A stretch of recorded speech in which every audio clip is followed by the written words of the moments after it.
Selamat pagi Bapak Ibu Saudara sekalian. Kita bersyukur saudara-saudara karena hari ini kita kembali bersama-sama merenungkan kebenaran firman Tuhan. Kita percaya saudara-saudara bahwa firman Tuhan sajalah yang sejatinya sungguh membaharui akan kehidupan kita. Itu sebabnya saudara-saudara kalau kita sudah mau dengar firman, biarlah kiranya kita juga terus berdoa supaya pada akhirnya kita memang benar-benar menghidupi akan firman Tuhan. Firman Tuhan ya, jangan sampai itu menjadi sia-sia di dalam tiap-tiap diberitakan. Amin. Mari saudara, kita akan mengawali akan perenungan ini dengan berdoa. Bapa di surga, kami mau datang di hadapan-Mu memohon supaya Tuhan memimpin akan setiap kami di dalam perenungan akan firman Tuhan ini. Jauhkan kami dari rasa lelah dan mengantuk, sehingga seluruh cara dan keberadaan kami, sikap kami di dalam perenungan firman adalah sikap seorang murid yang benar-benar haus mendengar akan firman Tuhan.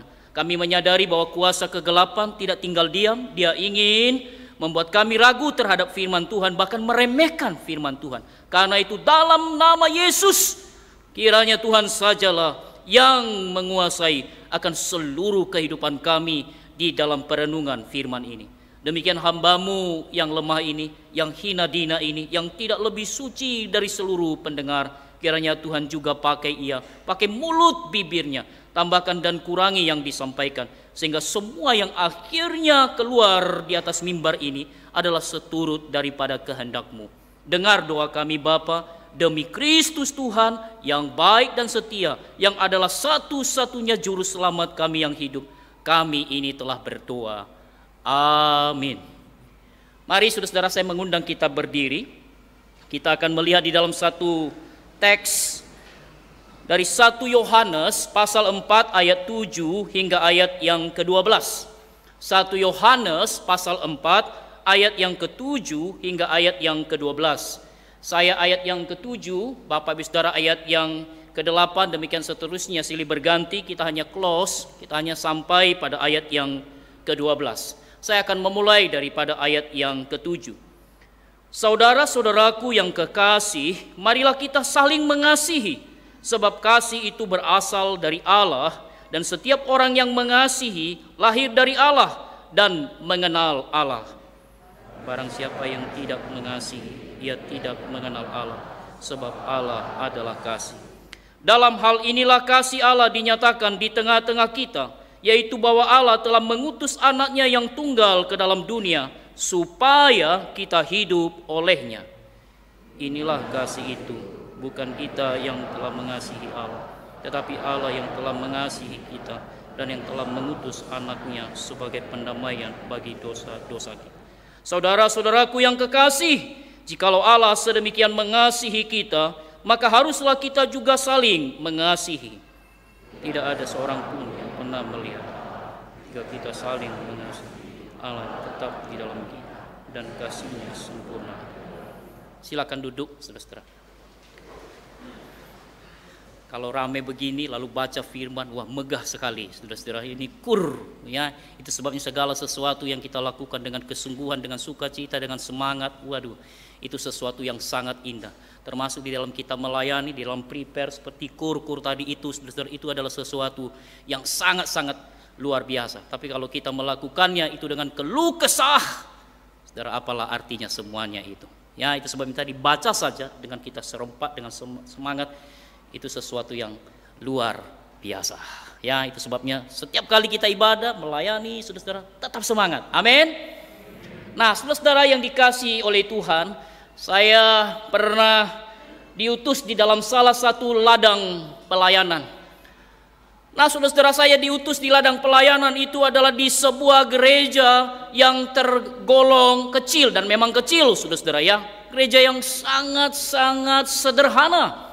Kira-kira saudara-saudara jemaatnya adalah 20-an orang saja, saudara-saudara. Dan saya diutus ke sana. Saudara-saudara, saya hanya beberapa lama di sana.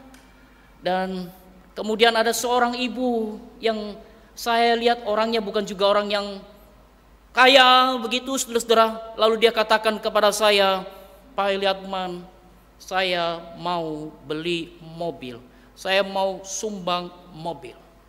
Lalu ia beli memang mobil Kijang yang bekas pada waktu itu. Dan namanya gereja yang sederhana, saudara-saudara. Siapa yang kemudian jadi supirnya? Ya hamba Tuhannya, betul ya?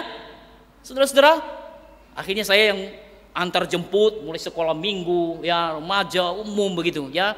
Ya memang jemaat umumnya ya 20-an saja, saudara-saudara.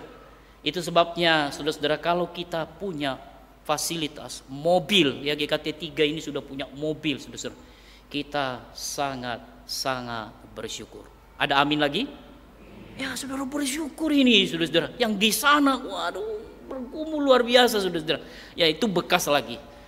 Nah saudara-saudara, karena ibu ini, saudara-saudara, ibu yang sederhana ini yang usia 55-an, saudara-saudara, kalau tidak salah waktu itu, menyadari bahwa saya juga tidak akan lama melayani di sana, saudara-saudara. Lalu dia katakan kepada saya, Pak Eliatman, ya Pak Eliatman kan juga tidak lama di sini. Saya mau latihan nyetir. Ya masa kita halangi, saudara ya? Ya sudah, silakan latihan. Ya ada yang ngelatih dia. Tapi pernah satu ketika dia juga sama dengan saya. Itu masih masa setir, dia bilang, Pak Eliatman coba dampingi saya. Ya wes oke. Saya dampingi lah beliau itu, saudara-saudara. Ya namanya wanita dengan usia seperti itu, saudara-saudara. Mendampingi dia apa ndak ngeri sedap. Wah ngeri sedap, saudara-saudara. Tapi betul-betul dia semangat luar biasa. Malah dia bilang, wah kalau siapa itu ngelatih bagus, Pak Eliatman ini cerewet betul gitu Mas ya. Ya makanya kadang-kadang suami ngelatih istri ngedrive itu, saudara-saudara ya. Wah perlu bijaksana, perlu ya sabar ya. Lebih baik katanya cari pelatih yang lain saja, jangan suami, jangan pasangan begitu ya. Ya mungkin ngeri-ngeri sedap seperti saya itu, saudara-saudara ya. Tapi ibu itu nggak putus asa, saudara-saudara. Ya singkat cerita dia ya latih dan memang ya saya taunya sih belakangan bahwa dia memang akhirnya bisa, saudara-saudara. Lalu kemudian setelah saya pulang, saudara-saudara, kembali ke kampus, waktu itu saya kurang lebih semester 5, saudara-saudara, balik ke kampus, saudara-saudara. Dan memang ibu itulah yang kemudian melanjutkan pelayanan antar jemput, ya baik sekolah minggu, baik remaja maupun umum dan juga segala macam. Dan saudara tahu, sosok ibu inilah justru yang menjadi salah satu sosok yang saya tak akan lupa di dalam seumur kehidupan saya, kecuali saya pikun atau hilang ingatan, saudara-saudara. Sosok ibu seperti inilah, saudara-saudara, adalah salah satu sosok yang saya tidak akan lupakan, yang saya akan kagumi, yang saya akan hormati seumur hidup saya, saudara-saudara. Kenapa? Karena ibu ini adalah seorang ibu yang sudah meninggalkan teladan kasih yang luar biasa kepada saya hari itu, saudara-saudara. Bukan saja karena ia sumbang mobil Kijang bekas itu, saudara-saudara. Bukan juga karena ia, saudara-saudara, nyetir pada akhirnya. Tapi saya mau katakan masih banyak hal yang lain. Bagaimana ia mencintai Tuhan, mencintai jemaat, mengasihi jemaat, mempedulikan jemaat dengan luar biasa. Dia bukan seorang konglomerat, dia hanya orang sederhana, seorang ibu yang sangat-sangat sederhana, tetapi sungguh telah menjadi teladan kasih bagi saya, bahkan menjadi monumen kasih di hati ini. Mungkin kalau nyanyi lagunya siapa itu? Di hati ini hanya ada ibu. Waduh, saudara, bagi saya dia teladan kasih, monumen kasih. Dan bahkan sampai masa tuanya, saudara-saudara, ibu ini terus yang mendemonstrasikan akan kasih yang luar biasa. Sehingga kalau kita mau tanya hari ini, kini dan di sini, saudara-saudara, bisakah kita seperti ibu ini? Bisakah kita mengasihi seperti ibu ini, saudara-saudara? Di tengah zaman yang egoisme hari ini, di tengah zaman yang individualismenya sangat tinggi hari ini, saudara-saudara, bisakah kita meneladani akan ibu yang luar biasa ini? Masih adakah, saudara-saudara, kasih seperti ibu ini, saudara-saudara, di hidup kita dan di hati kita hari ini? Adakah, saudara-saudara? Dan kalau ada, saudara-saudara, bisakah kita, saudara-saudara, melakukannya itu dengan ketulusan dan sukacita? Bisa enggak saudara? Kalau memang bisa enggak itu kita kerjakan dengan murni, dengan penuh ketulusan dan memang juga sukacita saudara. Atau jangan-jangan seperti lagunya Pance Pondak gitu. Sesungguhnya keterpaksaan saja. Kenapa saudara? Karena orang bisa melakukan aksi kasih, ya, action, mengasihi itu, tindakan kasih itu dengan macam-macam aksi ini, aksi itu dan sebagainya. Tetapi tanpa kasih yang sesungguhnya. Betul? Bisa enggak orang melakukan sesuatu tanpa kasih? Bisakah orang melakukan sesuatu karena kemudian sebenarnya ia keberatan? Bisakah ia melayani tapi sebenarnya banyak keluh kesah di dalamnya? Ya sebenarnya keberatan, ya terpaksa. Sekali lagi saudara, bisakah kita meneladani seperti ibu ini? Bisakah kita saudara mengasihi dengan tulus, dengan sukacita? Bisa? Saudara, mari dengan yakin kita katakan, kita orang percaya pasti bisa mengasihi. 2, 3. Kita orang percaya pasti bisa mengasihi. Kita tambahkan, kita orang percaya pasti bisa saling mengasihi. 2, 3. Kita orang percaya pasti bisa saling mengasihi. Saudara, keberanian semacam ini, keyakinan yang semacam ini, saudara, bukan asbun, bukan asal bunyi. Keberanian kita mengatakan kita orang percaya pasti bisa mengasihi, pasti bisa saling mengasihi, bukan sekedar lata, saudara, seperti anak kecil. Karena anak kecil kalau ditanya bagaimana, siapa yang membantu mama ya, yang sering bantu mama, mau katakan apa? Saya. Siapa yang kalau pagi-pagi kalau mau ke sekolah sudah bisa bangun sendiri tanpa papa, tanpa mama, tanpa dibangunin papa dan mama, lalu bilang apa? Saya, semua saya. Padahal realitanya apa? Mama, papa, ortu, ya, orang tua. Tapi namanya anak-anak ya, saudara-saudara, ya, dilatih begitu supaya respon begitu. Nah saudara, keberanian kita ini tadi saudara, bukan tanpa dasar. Keyakinan kita tadi saudara, bahwa orang percaya pasti bisa mengasihi, ada dasarnya. Dimunculkan ayat 7 saudara. Dimunculkan kembali, bisa ya, saya sering dibantu ya. Ayo kita baca sama-sama ayat yang ke-7 itu. Berbunyi demikian. Saudara, bisa dibaca, kalau tidak muncul ada Alkitab saudara ya, atau tidak punya Alkitab. Ayo kita baca sama-sama. 2, 3. Saudara-saudaraku yang kekasih, marilah kita saling mengasihi, sebab kasih itu berasal dari Allah, dan setiap orang yang mengasihi lahir dari Allah dan mengenal Allah. Saudara tahu dari ayat ini, saudara, menghasilkan semacam 3 trisula, sehingga kita berani ngomong yang tadi itu. Bahwa yang pertama, saudara, terhadap orang percaya sejati, Allah sudah pasti menyerahkan kasih. Itu sebabnya ada kalimat di sana, berasal dari Allah atau diserahkan oleh Allah. Dan itu sangat clear, itu sangat jelas sekali saudara, itu sangat unik. Bahkan itu yang menjadi kekhasan kekristenan dibandingkan kepercayaan yang lain, yaitu yang kita bisa lihat di dalam ayat yang ke-9 dan ayat yang ke-10. Bisa di-scroll. Yang kalau mau katakan itu kasih yang radikal, saudara, yang dinyatakan di dalam peristiwa salib. Yang jelas-jelas di sana, saudara, Allah mengasihi manusia sedemikian totalnya, sedemikian habis-habisnya. Ia mengasihi kita dengan kasih terbesarnya, saudara. Jadi terhadap orang percaya, ini trisula yang pertama, saudara. Allah sudah pasti menyerahkan kasih. Allah sudah memberi patron kasih. Allah sudah mendemonstrasikan akan kasihnya. Salib itu. Ya, itu sebabnya kalau sungguh-sungguh kita nyanyi salibnya, salibnya. Nyanyi itu saudara, betul kalau ingat kasihnya terbesar. tidak mungkinlah kita tidak sampai terharu. Tentu terharu tidak harus menangis, tetapi bisa semacam ada kemantapan di dalam diri kita mengingat kasih Allah melalui Kristus, kasih yang terbesar, yang tiada tara, kasih yang radikal.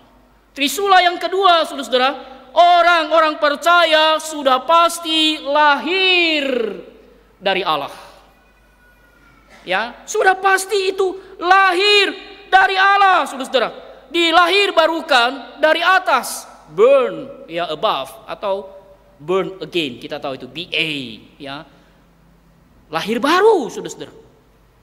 Lalu yang ketiga, trisula yang ketiga, saudara, orang-orang percaya berdasarkan ayat ini, saudara, orang percaya sejati sudah pasti mengenal Allah.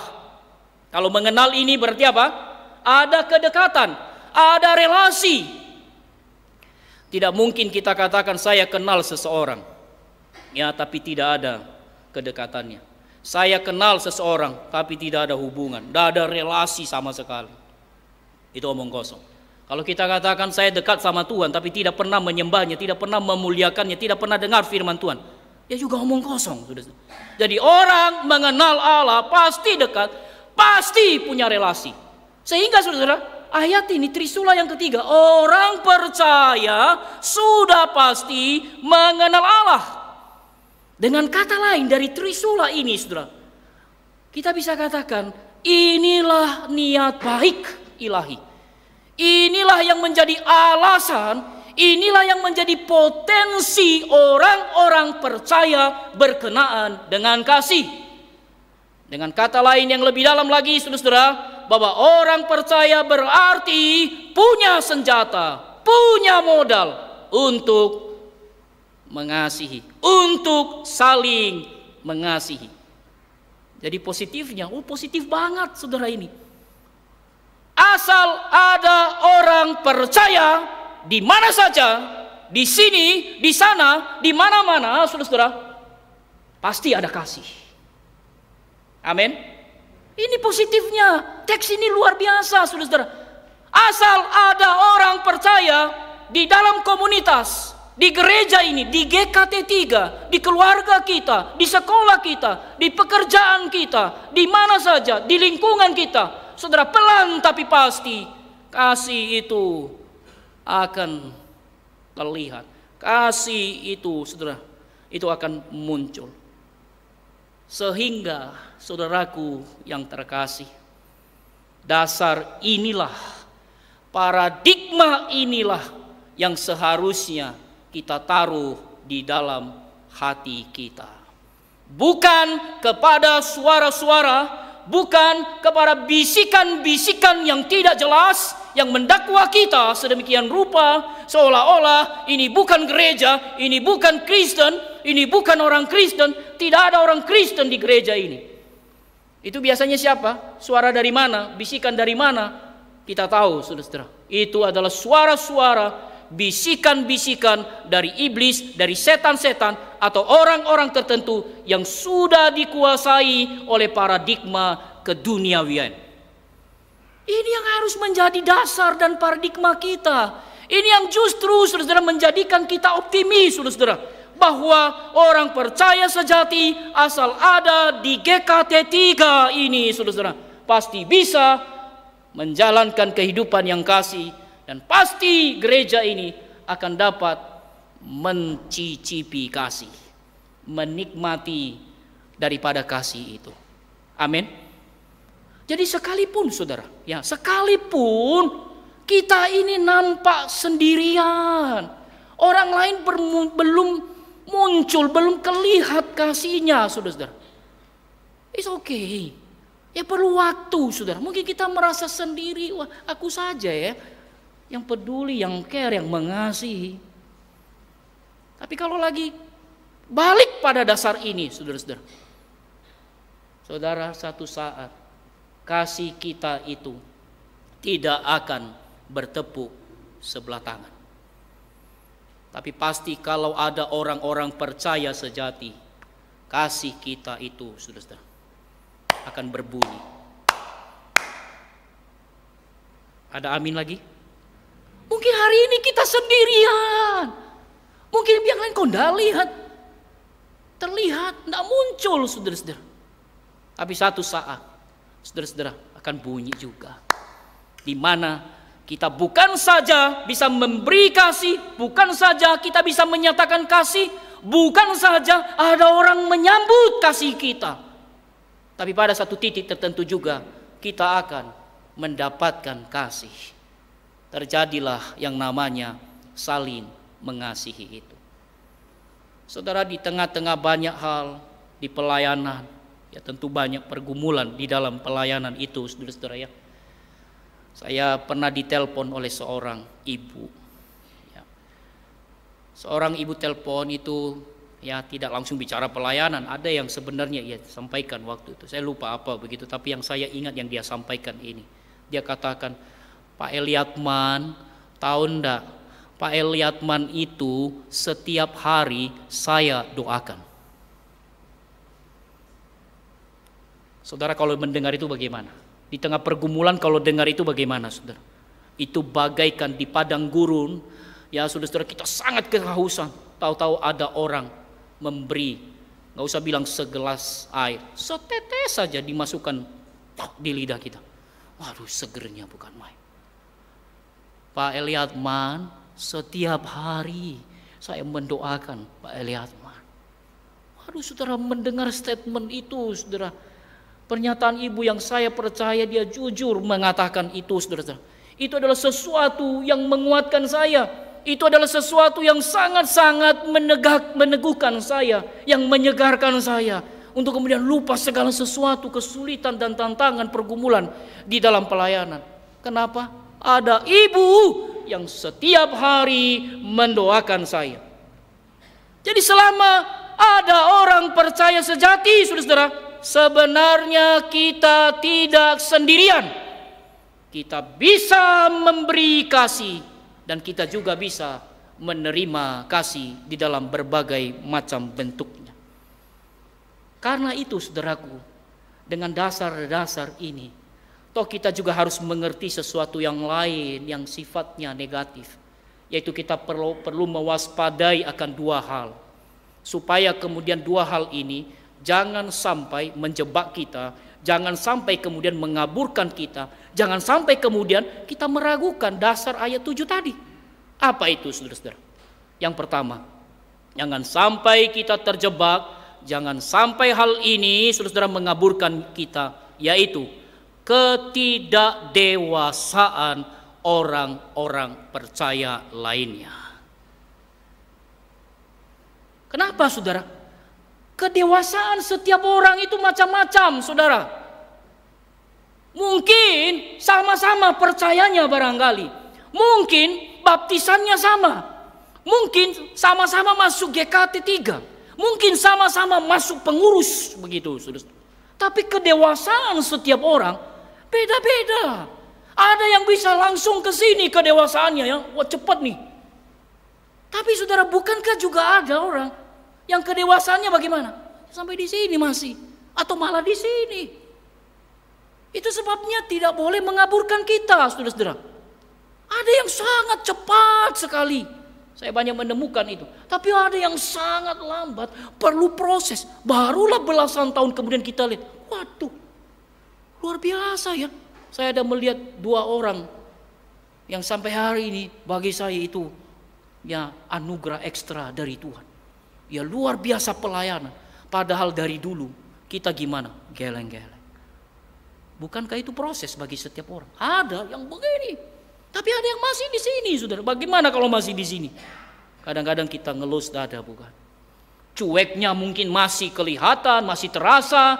Kasarnya mungkin, waduh, terasa barangkali keputusan-keputusannya, pikiran-pikirannya, paradigma-paradigmanya, sikapnya, cara-caranya masih kekanak-kanakan, belum dewasa.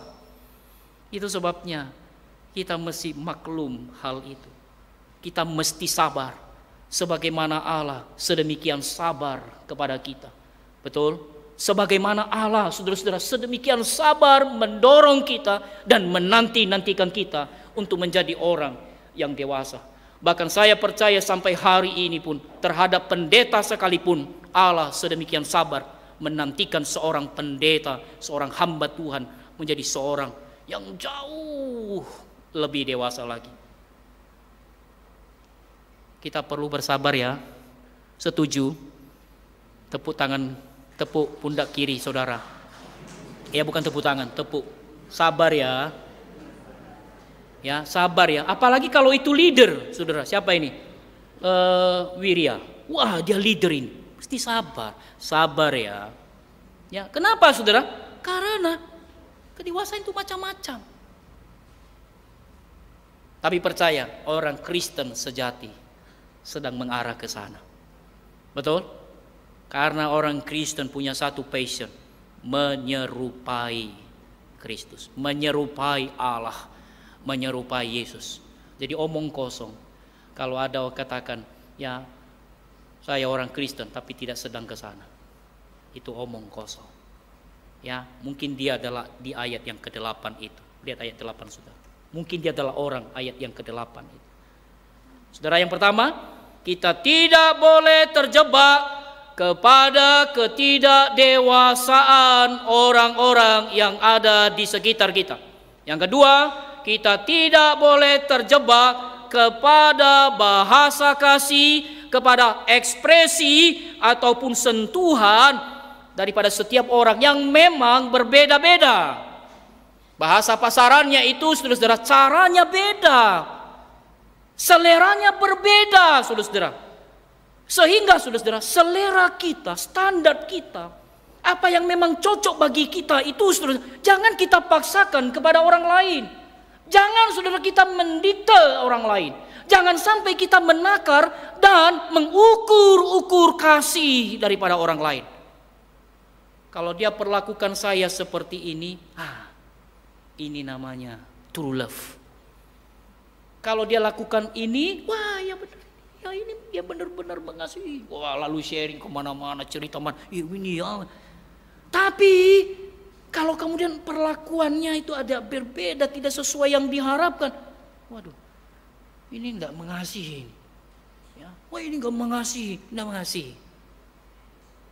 Saudara, memang setiap orang menurut si Gary Chapman itu, tahu Gary Chapman? Nanti ketik di Google ya. Wah, saudara, Gary Chapman itu mengatakan memang setiap orang itu punya bahasa masing-masing. Ada yang suka dengan words, dengan kata-kata. Itu sebabnya orang ini akan senang lihat WA apa lagi nih. Wah, power. Lihat, waduh kiriman ada quotes. Wah, ini orang senang words ini. Tapi ada orang yang senang dengan timing, dengan kebersamaan. Ya, itu mungkin orang senang komsel barangkali. Tapi ada orang yang sedang dengan touch, dengan sentuhan, dengan gifts, dengan pemberian. Sehingga kalau diajak yang di situ-situ mungkin dia tidak mau. Kenapa? Dia mau yang ini. Jadi saudaraku, ada orang yang sedemikian bagus di satu sisi, tapi mungkin kurang di sisi yang lain. Ya, tetapi saudara tetap saja kita tidak boleh menakar orang lain dengan semacam demikian. Kita tidak boleh mengukur orang lain seperti apa yang menjadi cocoknya kita, saudara-saudara. Justru, saudara-saudara, yang semestinya kita lakukan adalah menyisihkan selera kita, menyisihkan suka kita. Lalu apa?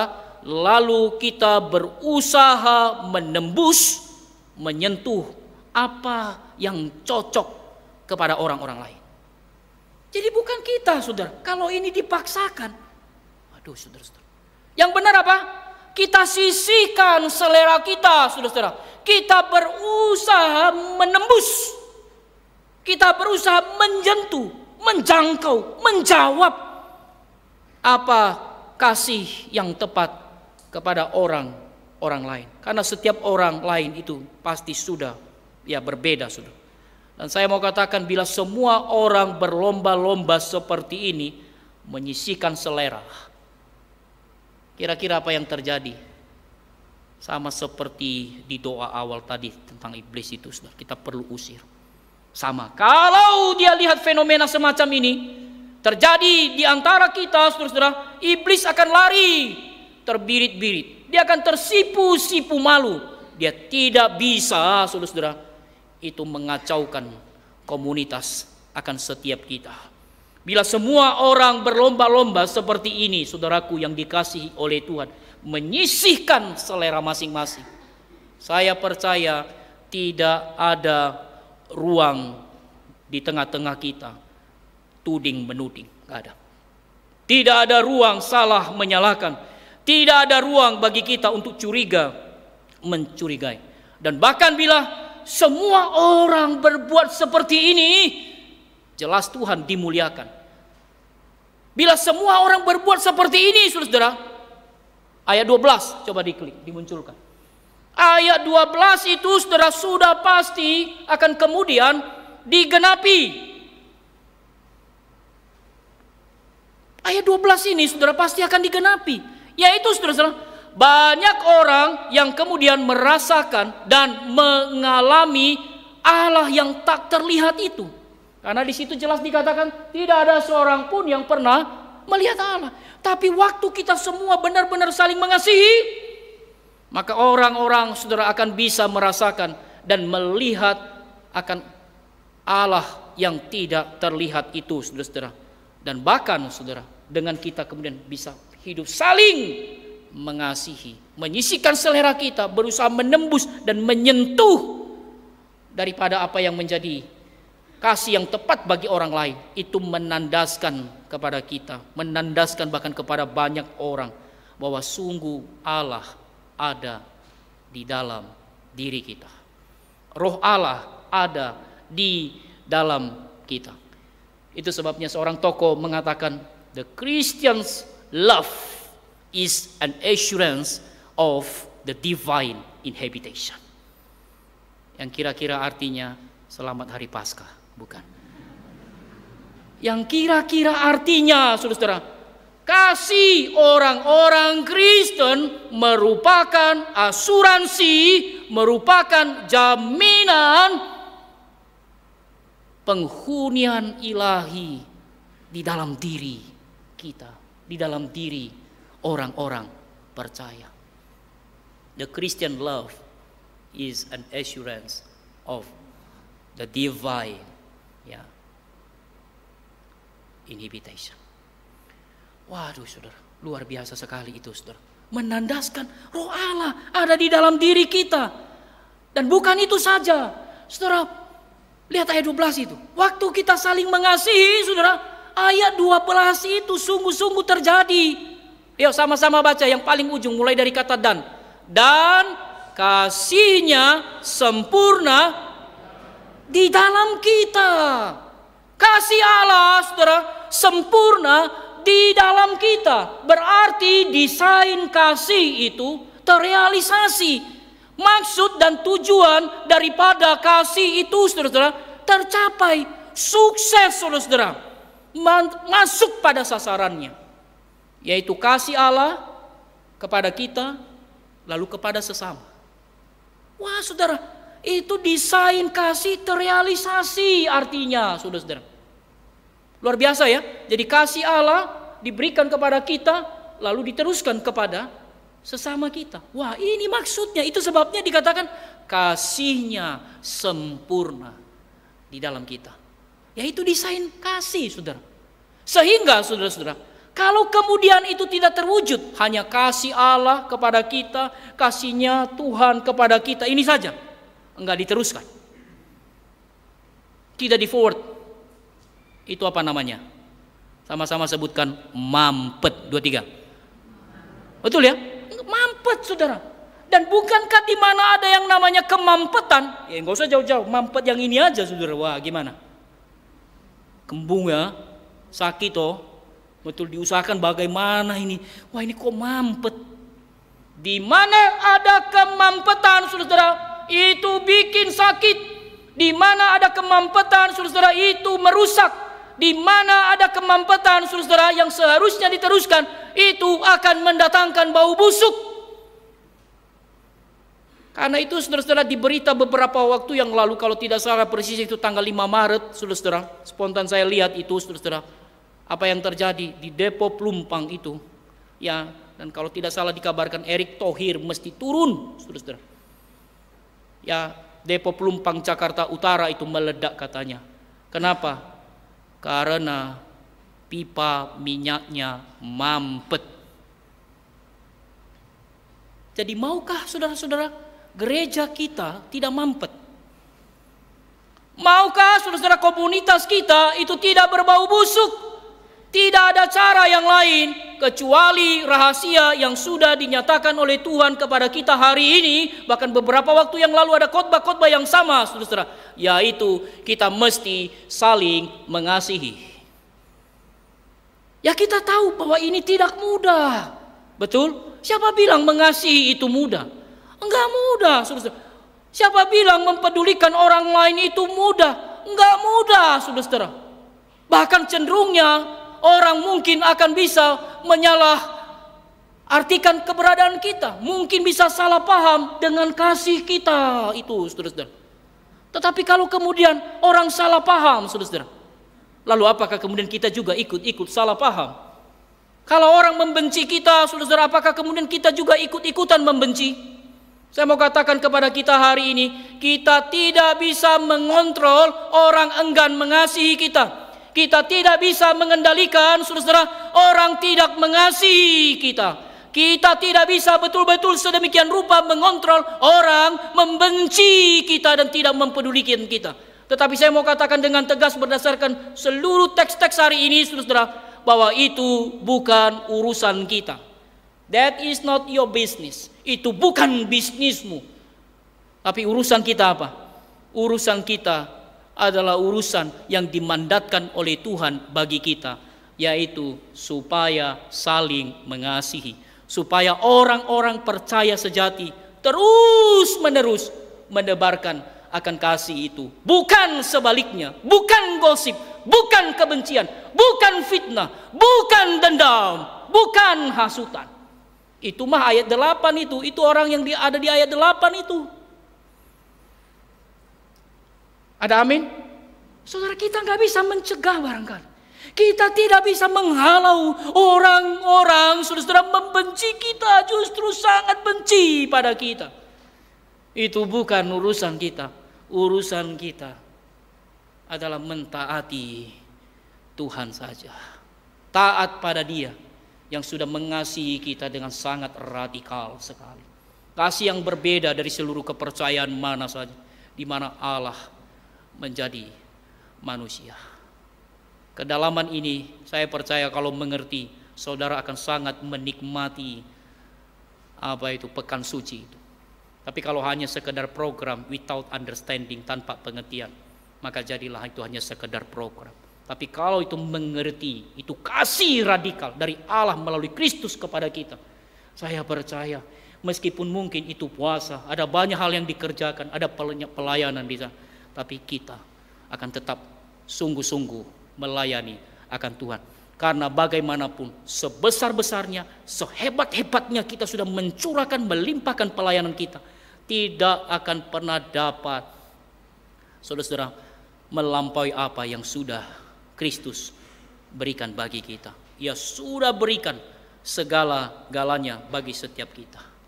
Saudara, seandainya kita hari ini mungkin sedang bergumul sedemikian rupa, ya, untuk mengasihi orang-orang yang mungkin sedang membenci kita.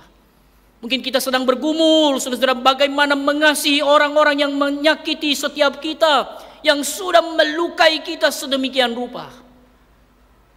Saudara, lagi-lagi ingatlah ayat 9 hingga ayat yang ke-10.